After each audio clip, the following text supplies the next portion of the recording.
Hi friends, optics അക്കാദമിയുടെ മറ്റൊരു വീഡിയോയിലേക്ക് നിങ്ങൾക്ക് ഏവർക്കും സ്വാഗതം. നാം ഇപ്പോൾ ചർച്ച ചെയ്തുകൊണ്ടിരിക്കുന്നത് അസസ്മെൻറ്റ് ഫോർ ലേണിംഗ് എന്ന സബ്ജക്റ്റിലെ 3rd യൂണിറ്റാണ്, tools and techniques for class room assessment. അതിൽ നമ്മൾ ചർച്ച ചെയ്ത് കഴിഞ്ഞിട്ടുള്ളത് ഒന്ന് tools and techniques for class room instruction എന്നുള്ളതാണ്. അതിൽ ഒബ്സർവേഷൻ വരുന്നുണ്ട്, സെൽഫ് റിപ്പോർട്ടിംഗ് വരുന്നുണ്ട്, അനക്ഡോട്ടൽ റെക്കോർഡ് വരുന്നുണ്ട്, check list and rating scale. ഒന്ന് സമ്മപ്പ് ചെയ്യുകയാണ്. നിങ്ങൾക്ക് ഈ ഒരു ടേബിൾ മാത്രം നിങ്ങൾക്കൊരു പക്ഷേ എസ് ക്വസ്റ്റ്യൻസിന് സപ്പോർട്ട് ആവുന്നത് കൊണ്ടാണ്. രണ്ടാമത് നമ്മൾ ചർച്ച ചെയ്ത് വെച്ചിട്ടുള്ളത് ടൈപ്സ് ഓഫ് ടെസ്റ്റ്സ് എന്നുള്ളതാണ്. അതിൽ achievement test, diagnostic test, prognostic test, other categories of ടെസ്റ്റിൽ എബിലിറ്റി ടെസ്റ്റും ഓറൽ ടെസ്റ്റും. അടുത്ത് നമ്മൾ ചർച്ച ചെയ്തു റൂബിക്സ്, അതേപോലെ തന്നെ assessment tool for effective domain, measuring interests, അതുകൂടാതെ തന്നെ ടൈപ്സ് ഓഫ് ടെസ്റ്റ് ഐറ്റംസിൽ objective type questions, short answer questions, paragraph type questions, essay questions. അടുത്ത് നമുക്ക് പ്രധാനമായിട്ടും വരുന്ന ഒരു ഏരിയ എന്ന് പറയുന്നത് major issues in assessment of ലേണിങ്ങും റിഫോംസും എന്നുള്ളതാണ്. ഇത് നിങ്ങൾക്ക് ആശയങ്ങൾ കിട്ടി അല്ലെങ്കിൽ പോയിന്റ്സുകൾ കിട്ടിക്കഴിഞ്ഞ് കഴിഞ്ഞാൽ നിങ്ങളുടേതായിട്ടുള്ള ഐഡിയയിൽ, നിങ്ങളുടേതായിട്ടുള്ള കോൺസെപ്റ്റിൽ നിങ്ങൾക്ക് എഴുതി പിടിപ്പിക്കാൻ പറ്റുന്ന ഒരു കാര്യമാണ്. പക്ഷേ ഇതിൻ്റെ ഓരോന്നിൻ്റെയും അണ്ടറിൽ വരുന്ന പോയിന്റ്സുകൾ ഏതൊക്കെയെന്നുള്ളത് പ്രത്യേകം നിങ്ങൾ നിർബന്ധമായിട്ട് നോട്ട് ചെയ്യൽ അത്യാവശ്യമാണ്. ഇനി ഇതിനോടനുബന്ധിച്ച് വരുന്ന ക്വസ്റ്റ്യൻസ് എന്തൊക്കെയാണ്? Discuss any 3 major issues in the assessment of student learning. The next question, write a note on reforms in assessment. The next, explain the concept of open book examination system, state its advantages and limitations. Then what is online examination? Explain how it is conducted and mention its advantages and limitations. So reforms in assessment, അതല്ലെങ്കിൽ അസസ്മെൻറ്റിൽ ഉണ്ടായിട്ടുള്ള മാറ്റങ്ങൾ എന്തൊക്കെയെന്ന് ചോദിച്ചു കഴിഞ്ഞാൽ അതിൽ പ്രധാനമായിട്ടും വരുന്ന 2 എണ്ണമാണ്. ഒന്ന് ഓപ്പൺ ബുക്ക് എക്സാമിനേഷൻ എന്നുള്ളതും 2 ഓൺലൈൻ എക്സാമിനേഷൻ എന്നുള്ളതും. അപ്പോൾ അവയിലേക്ക് നമ്മൾ വരുന്നതിന് മുൻപ് പ്രധാനപ്പെട്ട അല്ലെങ്കിൽ മേജർ ഇഷ്യൂസ് ഏതൊക്കെയെന്നുള്ളത്, ഇതിൽ അസസ്മെൻറ്റ് ഓഫ് ലേണിങ്ങിലെ മേജർ ഇഷ്യൂസ് ഏതൊക്കെയെന്നുള്ളത് നിങ്ങൾ ലിസ്റ്റ് ചെയ്ത് വെക്കുക. അത് ബൈഹാർട്ട് ചെയ്ത് വെക്കുകയോ മറ്റോ ചെയ്യുക. എന്നിട്ട് നിങ്ങളുടേതായിട്ടുള്ള ഐഡിയയിൽ എഴുതി വെക്കാൻ വേണ്ടി ശ്രമിക്കുക. ഒന്നാമത്തത് commercialisation of assessment, 2 poor test quality, 3 domain dependency, 4 measurement issues, 5 system issues. ഈ കൊമേഴ്ഷ്യലൈസേഷൻ ഓഫ് അസസ്മെൻ്റ് എന്ന് പറഞ്ഞു കഴിഞ്ഞാൽ കൊമേഴ്ഷ്യലൈസേഷൻ എന്ന് പറഞ്ഞു കഴിഞ്ഞാൽ ബിസിനസ് തലത്തിലേക്ക് കൊണ്ടുവരിക എന്നുള്ളതാണ്. ഒരു ബൾക്കായിട്ടുള്ള രീതിയിൽ ഈ അസസ്മെൻറ്റിനെ കൊണ്ടുവരിക എന്നുള്ളതാണ്. അപ്പോൾ കേരളത്തിലെ എല്ലാ സ്കൂളിലുള്ള കുട്ടികൾക്കും ഇത്തരത്തിലുള്ള ഒരു അസസ്മെൻറ്റ് നടത്തുക എന്ന് പറയുമ്പോൾ അതൊരു കൊമേഴ്ഷ്യലൈസേഷൻ തന്നെയാണ്. അപ്പോൾ അത്രയും ക്വസ്റ്റ്യൻ പേപ്പറും അത്രയും ആൻസർ കീയും ആൻസർ സെറ്റുകളും മറ്റു കാര്യങ്ങളും അതിനോടനുബന്ധിക്കുന്ന സംഭവങ്ങളെല്ലാം വേണം. അപ്പോൾ അത് തന്നെ ഒരു പ്രധാനപ്പെട്ട ഒരു ഏരിയയാണ്. അപ്പോൾ അതുകൊണ്ടാണ് അവിടെ എന്ത് പറയുന്നത് കൊമേഴ്ഷ്യലൈസേഷൻ അസസ്മെൻറ്റ്. ആ കൊമേഴ്ഷ്യലൈസേഷൻ അസസ്മെൻറ്റ് എന്ന് പറയുന്നത് ഒരു പ്രോഫിറ്റ് മോട്ടീവായി വരുന്നു, അല്ലെങ്കിൽ അതിൽ നിന്ന് തന്നെ പ്രോഫിറ്റ്സ് ഉണ്ടാക്കുന്നു എന്നുള്ള സാഹചര്യങ്ങളിലേക്ക് പോകുന്നു. അങ്ങനെ എഡ്യൂക്കേഷൻ്റെ ബേസിക് പർപ്പസൊക്കെ കൈവിട്ടു പോകുന്ന ഒരു സാഹചര്യം വരുന്നു. അതുകൊണ്ട് തന്നെ ഈ കൊമേഴ്ഷ്യലൈസേഷൻ്റെ ഭാഗമായിക്കൊണ്ടും മറ്റുമൊക്കെ ഈ ക്വാളിറ്റി, ടെസ്റ്റിൻ്റെ ക്വാളിറ്റി കുറഞ്ഞു വരുന്നു. പുവർ ടെസ്റ്റിംഗ് ക്വാളിറ്റി, അതേപോലെ തന്നെ ഡൊമൈൻ ഡിപ്പെൻഡൻസി വരുന്നു. ഡൊമൈൻ എന്ന് പറഞ്ഞു കഴിഞ്ഞാൽ നമ്മൾ ചർച്ച ചെയ്തിട്ടുള്ള 3 ഡൊമൈനുകൾ അല്ലേ, ഏതൊക്കെയാണ്? Cognitive, affective and psychomotor domain, അല്ലെങ്കിൽ കൊണേറ്റീവ് ഡൊമൈൻ. അപ്പോൾ ഡൊമൈനിൻ്റെ ഡിപ്പെൻഡൻസി, അതായത് നമ്മൾ കൊഗ്നിറ്റീവ് ഡൊമൈൻ മാത്രമാണ് അസസ്മെൻറ്റ് നടത്തുന്നതെങ്കിൽ അത് പോസിബിൾ ആവില്ല. പകരം അവിടേക്കും കടന്നു വരുന്നുണ്ടാവും, അഫക്റ്റീവ് ഡൊമൈൻ കടന്നു വരുന്നുണ്ടാവും, അതേപോലെ തന്നെ സ്കിൽസുകളും പെർഫോമൻസുകളൊക്കെ കടന്നു വരുന്നുണ്ടാവും. അപ്പോൾ ഒന്നിനോട് ബന്ധപ്പെട്ട് കിടക്കുന്നു, അല്ലെങ്കിൽ അത് ഓരോന്നും പരസ്പരം തമ്മിലുള്ള ഡിപ്പെൻഡൻസി ഈ ഒരു ഇഷ്യൂ ആയിട്ട് വരുന്നു. മെഷർമെൻറ്റ് ഇഷ്യൂസ്, അപ്പോൾ നമുക്ക് കിട്ടുന്ന ഫാക്റ്റുകൾ, ഇൻഫോർമേഷൻസ്, ആൻസർ കീയിലുള്ള കാര്യങ്ങൾ, കുട്ടികൾ പറയുന്ന കാര്യങ്ങൾ, ഇവ മാത്രമാണ്. നമുക്ക് കിട്ടുന്ന വിവരങ്ങൾ അനുസരിച്ച് നമുക്ക് എന്ത് ചെയ്യാൻ പറ്റുള്ളൂ? മെഷർമെൻറ്റ് നടത്താൻ പറ്റുള്ളൂ. എന്നാൽ യഥാർത്ഥത്തിൽ നമ്മൾ മെഷർ ചെയ്യാത്ത കുറേ കാര്യങ്ങൾ അവിടെ കിടക്കുന്നുണ്ടാവും.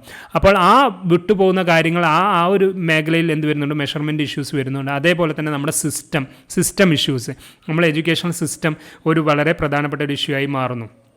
അപ്പോൾ ഫസ്റ്റ് ഇഷ്യൂ എന്ന് പറയുന്നത് കൊമേഴ്ഷ്യലൈസേഷൻ ഓഫ് അസസ്മെൻറ്റ്. ഞാൻ നോട്ട് തരുന്നുണ്ട്, ഒന്ന് വായിച്ച് നോക്കുക, ടെക്സ്റ്റ് ബുക്കും ഉപയോഗിക്കുക. രണ്ടാമത്തെ പുവർ ടെസ്റ്റ് ക്വാളിറ്റി. അതിൽ വാലിഡിറ്റീൻ്റെ കാര്യമാണെങ്കിലും റിലയബിലിറ്റീൻ്റെ കാര്യമാണെങ്കിലും ഒബ്ജക്റ്റിവിറ്റീൻ്റെ കാര്യമാണെങ്കിലും ഒക്കെയാണ് പ്രധാനമായിട്ടും അവിടെ വരുന്ന പ്രോബ്ലംസ് വരുന്നത്. Then domain dependency. ഡൊമൈൻ ഡിപ്പെൻഡൻസിയിൽ വരുന്ന കൊഗ്നിറ്റീവ് ഡൊമൈനും അഫക്റ്റീവ് ഡൊമൈനും കൊനേറ്റീവ് ഡൊമൈൻ അല്ലെങ്കിൽ സൈക്കോമോട്ടർ ഡൊമൈൻ പരസ്പരം തമ്മിലുള്ള ഡിപ്പെൻഡൻസി അല്ലെങ്കിൽ അവ തമ്മിലുള്ള ബന്ധം ഒരു ഇഷ്യൂ ആയിട്ട് അവിടെ കൺസിഡർ ചെയ്യേണ്ടതായിട്ട് വരുന്നു. Then measurement issues. മെഷർമെൻറ്റ് ഇഷ്യൂസിൽ designing opportunities to gather evidences, collecting evidences, interpreting the collected evidences and acting on the interpretations. അതുകൂടാതെ തന്നെ in the assessment of learning there are two aspects കൂടി വരുന്നു. Formative evaluation വരുന്നുണ്ട്, summative evaluation വരുന്നുണ്ട്. ആ summative ഇവാലുവേഷനെയും formative ഇവാലുവേഷനെയും കൂട്ടിച്ചേർത്തുകൊണ്ടുള്ള മെഷർമെൻറ്റും complicated ആയിട്ട് മാറുന്നു എന്നുള്ളതും ഈ മെഷർമെൻറ്റ് ഇഷ്യൂസിൽ വരുന്ന കാര്യമാണ്. അവസാനമായിട്ട് വരുന്നതാണ് സിസ്റ്റം ഇഷ്യൂസ് എന്ന് പറയുന്നത്. നമ്മുടെ എഡ്യൂക്കേഷൻ സിസ്റ്റം തന്നെ അതിൻ്റെ ഒരു ഉദാഹരണമായിട്ട് എടുത്തു പറയുന്നതാണ്. സോ ഇത്രയുമാണ് ഏതിൻ്റെ അണ്ടറിൽ വരുന്നത്, പിന്നെ major issues in the assessment of learning എന്നതിൻ്റെ അണ്ടറിൽ വരുന്നത്. അടുത്തായിട്ട് നമുക്ക് ചർച്ച ചെയ്യാനുള്ളതാണ് റിഫോംസ് ഇൻ അസസ്മെൻറ്റ് എന്നുള്ളത്. ഈ റിഫോംസ് ഇൻ അസസ്മെൻറ്റിൽ open book system of assessment വരുന്നുണ്ട്, ഓൺലൈൻ എക്സാമിനേഷൻസും വരുന്നുണ്ട്.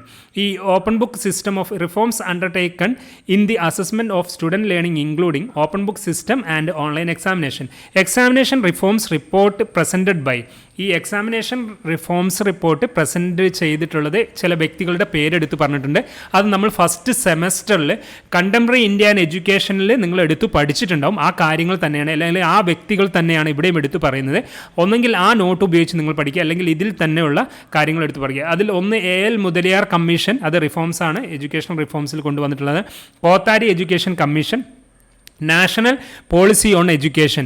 ഇപ്പോൾ NEP എന്നൊക്കെ പറഞ്ഞിട്ട് വന്നിട്ടുള്ള സാധനം ഏതാണ്? National policy of education. നമ്മളിപ്പോൾ പിന്നെ എഡ്യൂക്കേഷൻ സിസ്റ്റത്തിൽ മാറ്റം വന്നിട്ടുള്ളത് നിങ്ങൾ അറിഞ്ഞിട്ടുണ്ടാവും അല്ലേ?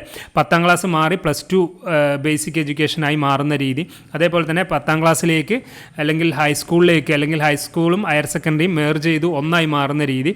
പിന്നെ അതേപോലെ തന്നെ കോളേജുകളിലൊക്കെ ഒരു പ്രിൻസിപ്പൾ എന്നും അസിസ്റ്റൻറ്റ് പ്രിൻസിപ്പൾ HM ഒക്കെ അസിസ്റ്റൻറ്റ് പ്രിൻസിപ്പളായിട്ട് മാറുന്ന രീതി. പിന്നെ അതേപോലെ തന്നെ സ്ട്രക്ചറിലുണ്ടാവുന്ന മാറ്റം.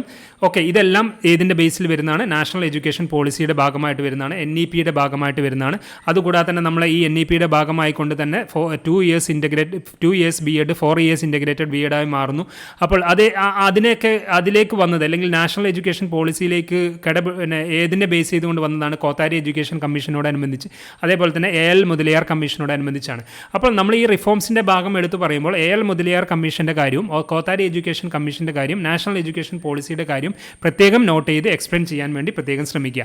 സോ ഓപ്പൺ ബുക്ക് സിസ്റ്റവും അതിൻ്റെ ഭാഗമായി തന്നെ വന്നതാണ്, റിഫോംസിൻ്റെ ഭാഗമായി കൊണ്ട് തന്നെ വന്നതാണ്. ഓൺലൈൻ എക്സാമിനേഷനും അതിൻ്റെ ഭാഗമായി കൊണ്ട് തന്നെ വന്നതാണ്. അപ്പോൾ റിഫോംസ് ഇൻ അസസ്മെൻറ്റ് ഇൻട്രൊഡക്ഷൻ എന്താണെന്ന് നോട്ട് ചെയ്ത് വയ്ക്കുക, എന്നിട്ട് അതിൽ ഉൾപ്പെടുത്താൻ വേണ്ടി ശ്രമിക്കുക. ഇനി ഈ റിഫോംസ് ഇൻ അസസ്മെൻറ്റ് നമ്മൾ പോയിൻ്റ് ഔട്ട് ചെയ്യുകയാണെങ്കിൽ അതിൽ ആനുവൽ എക്സാമിനേഷൻ സിസ്റ്റത്തിൽ ഉണ്ടാകുന്ന മാറ്റത്തെക്കുറിച്ച് പറയണം. Conducting examination at the end of each semester, അതൊരു റിഫോംസിൻ്റെ ഭാഗമാണ്. Continuous and comprehensive evaluation. ഈ continuous and comprehensive evaluation CCE എന്ന് പറഞ്ഞിട്ട് അസസ്മെൻറ്റ് ഫോർ ലേണിംഗിൽ നമ്മൾ ഈ സബ്ജക്റ്റിൽ തന്നെ എടുത്ത് പഠിച്ചിട്ടുള്ള കാര്യമാണ്. അതും ഈ റിഫോംസിൻ്റെ ഭാഗമായി വന്നാണ് CCE എന്ന് പറയുന്നത്. അതും നിങ്ങൾക്ക് ഇവിടെ ഉൾപ്പെടുത്താം. Quizzes, providing assignments and projects periodically, ഇതും റിഫോംസിൻ്റെ ഒരു ഭാഗമാണ്. Along with written examinations, cumulative records use ചെയ്യുക. അതേപോലെ തന്നെ ഇൻ റിട്ടൺ എക്സാമിനേഷൻസ് യൂസ് ചെയ്യുക. അണ്ടർസ്റ്റാൻഡിങ്, അപ്ലിക്കേഷൻ, അനാലിസിസ്, സിന്തസിസ്, ഇങ്ങനെ 4 മേഖലകൾ ഉൾപ്പെടുത്തിക്കൊണ്ടാണ് ഇപ്പോഴത്തെ എഡ്യൂക്കേഷൻ സിസ്റ്റമൊക്കെ ഫോളോ ചെയ്യുന്നത്. മനസ്സിലാക്കിയ കാര്യം നമ്മൾ അപ്ലൈ ചെയ്തിട്ട് അതിൽ അനലൈസ് ചെയ്ത് അതിനെ കൂട്ടിച്ചേർത്ത് മാറ്റങ്ങൾ കൊണ്ടുവന്ന് പുതിയ അറിവുകൾ ആഡ് ചെയ്ത് ഇങ്ങനത്തെ ഒരു പ്രോസസ്സിനെയാണ് എഡ്യൂക്കേഷൻ എന്ന് പറയുന്നത്. അപ്പോൾ അതൊക്കെ ഒന്നും കൂടി ഔട്ട്സ്റ്റാൻഡിംഗ് ആയിട്ടുള്ള ഒന്നും കൂടി ഉയർന്ന തലത്തിൽ നിൽക്കുന്ന വിദ്യാഭ്യാസ രീതിയാണ്. മനസ്സിലാക്കിയാൽ മാത്രം പോരാ, അല്ലെങ്കിൽ ഇൻഫോർമേഷൻസ് കളക്ട് ചെയ്താൽ മാത്രം പോരാ, നോളജ് അക്വയർ ചെയ്താൽ മാത്രം പോരാ. അക്വയർ ചെയ്ത നോളജിനെ നമ്മൾ അപ്ലൈ ചെയ്യാൻ വേണ്ടി പഠിക്കണം. അപ്ലൈ ചെയ്യുക വഴിയുള്ള മാറ്റങ്ങൾ തിരിച്ചറിയണം, അതിനെ അനലൈസ് ചെയ്യണം, അതിനെ സിന്തസൈസ് ചെയ്യണം, കൂട്ടിച്ചേർക്കണം. ഇതൊക്കെ വളരെ ഇമ്പോർട്ടൻ്റ് ആണ്. അതൊക്കെ ഈ റിഫോംസിൻ്റെ ഭാഗമായി വന്നാണ്. ഗ്രേഡ്സ് കൊണ്ടുവന്നു, റൂബ്രിക്സുകൾ വന്നു, ഇൻസ്ട്രക്ഷണൽ മെത്തേഡ്സുകൾ മാറ്റം കൊണ്ടുവന്നു. ഇതെല്ലാം ഏതിൻ്റെ ഭാഗമായി കൊണ്ട് തന്നെ വന്നതാണ്? റിഫോംസ് ഇൻ അസസ്മെൻറ്റിൽ ഉണ്ടായിട്ടുള്ള മാറ്റമാണ്, അസസ്മെൻറ്റിൽ ഉണ്ടായിട്ടുള്ള മാറ്റങ്ങളാണ്. Then open book system of assessment, അത് റിഫോംസിൻ്റെ ഭാഗമായി വന്നാണ്. ഓപ്പൺ ബുക്ക് സിസ്റ്റം ഓഫ് അസസ്മെൻറ്റിൽ എവിടെയാണ് ഇപ്പം കാര്യമായിട്ടൊക്കെ ഉപയോഗിക്കുന്നത്? IIM-ലൊക്കെ ഉപയോഗിക്കുന്നുണ്ട്. ഇന്ത്യൻ ഇൻസ്റ്റിറ്റ്യൂട്ട് ഓഫ് മാനേജ്മെൻറ്റ് സ്റ്റഡീസിലൊക്കെ ഈ open book system of assessment ഉപയോഗിച്ച് തുടങ്ങിയിട്ടുണ്ട്, ആ ഒരു മെത്തേഡുകളൊക്കെ. അപ്പോൾ നമുക്ക് മുന്നിൽ ബുക്ക് നിരത്തിയിട്ട് നമുക്ക് എന്ത് ചെയ്യാൻ പറ്റും?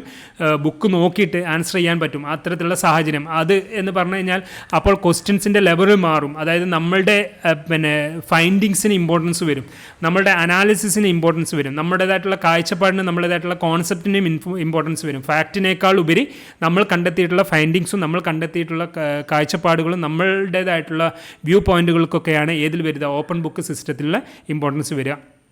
അതൊന്നാണ്. പിന്നെ ഓൺലൈൻ എക്സാമിനേഷൻസ്, അതേപോലെ അതായത് ഇപ്പോൾ ഡിസ്റ്റൻസ് എഡ്യൂക്കേഷൻ, ഈ കോവിഡിനോടനുബന്ധിച്ച് വന്നിട്ടുള്ള കാര്യമാണ് ഓൺലൈൻ എക്സാമിനേഷൻ. അതും ഇപ്പോൾ റീസെൻ്റായിട്ട് വന്നിട്ടുള്ള ഒരു പ്രധാനപ്പെട്ട എഡ്യൂക്കേഷൻ സിസ്റ്റമാണ്. സോ ഇത്രയുമാണ് ഇതിൻ്റെ ഭാഗമായിട്ട് പ്രധാനമായിട്ട് നമുക്ക് എടുത്ത് പറയാനുള്ളത്. Major issues in assessment of ലേണിങ്ങും റിഫോംസ് ഇൻ അസസ്മെൻറ്റ് ഓഫ് ലേണിങ്ങും, അതിൽ ഓപ്പൺ ബുക്ക് സിസ്റ്റം ഓഫ് അസസ്മെൻറ്റും ഓൺലൈൻ എക്സാമിനേഷൻസും നമ്മൾ ഉൾപ്പെടുത്തിക്കൊണ്ട് ചർച്ച ചെയ്യാൻ വേണ്ടി ശ്രമിക്കുക, പഠിക്കാൻ വേണ്ടി ശ്രമിക്കുക, പഠിച്ച് എക്സാം ആൻസർ ഷീറ്റിൽ എഴുതാനും കൂടി വേണ്ടി ശ്രമിക്കുക. സോ നമ്മൾ 10 ഏരിയകളിലൂടെ വളരെ കൺസോൾഡേറ്റ് ചെയ്തിട്ടാണ് നമ്മൾ ഈ ഒരു 3rd യൂണിറ്റ് നമ്മൾ കൺക്ലൂഡ് ചെയ്തിട്ടുള്ളത്. സോ അത് വളരെ വാസ്റ്റ് ആയിട്ടുള്ള, വളരെ ഡീറ്റെയിൽഡ് ആയിട്ടുള്ള, വളരെ ഏരിയ കൂടുതലുള്ള ചാപ്റ്റർ ആയിരുന്നു ഇത്. ഞാൻ വളരെ പ്രിസൈസ് ചെയ്തുകൊണ്ട് 4-5 ക്ലാസ്സിലൂടെയാണ് നിങ്ങൾക്കിത് അവതരിപ്പിച്ച് തന്നിട്ടുള്ളത്. സോ എല്ലാവരും ആ ടെക്സ്റ്റ് ബുക്കും കൂടി ഇതിനോട് സപ്പോർട്ട് ചെയ്തുകൊണ്ട് പഠിക്കുക. എങ്കിൽ മാത്രമായിരിക്കും നിങ്ങൾക്ക് ഇതിൻ്റെ ഏരിയകൾ മുഴുവനായിട്ടും പഠിച്ചെടുക്കാൻ വേണ്ടി ശ്രമിക്കുക. അതിൽ ഏറ്റവും കൂടുതൽ നിങ്ങൾ ടെക്സ്റ്റ് ബുക്ക് യൂസ് ചെയ്യേണ്ടതായിട്ടുള്ളത് മെഷർമെൻറ്റിൻ്റെ ഭാഗമാണ്. മെഷർമെൻറ്റിലെ ഇൻട്രസ്റ്റ് സ്കെയിലും അതേപോലെ തന്നെ മോട്ടിവേഷൻ സ്കെയിലും ആറ്റിറ്റ്യൂഡ് സ്കെയിലും, ഈ 3 സ്കെയിലുകൾ ഏതൊക്കെ എന്നുള്ളതാണ് പ്രത്യേകം നിങ്ങൾ അതിൽ നോട്ട് ചെയ്ത് പഠിച്ച് കൊണ്ടുവരേണ്ടതായിട്ടുള്ളത്. സോ എല്ലാവരും നന്നായി തന്നെ പഠിക്കാൻ ശ്രമിക്കുക. എല്ലാവർക്കും നന്നായി പഠിക്കാൻ കഴിയട്ടെ എന്ന് ആശംസിക്കുന്നു. Thank you. All the very best.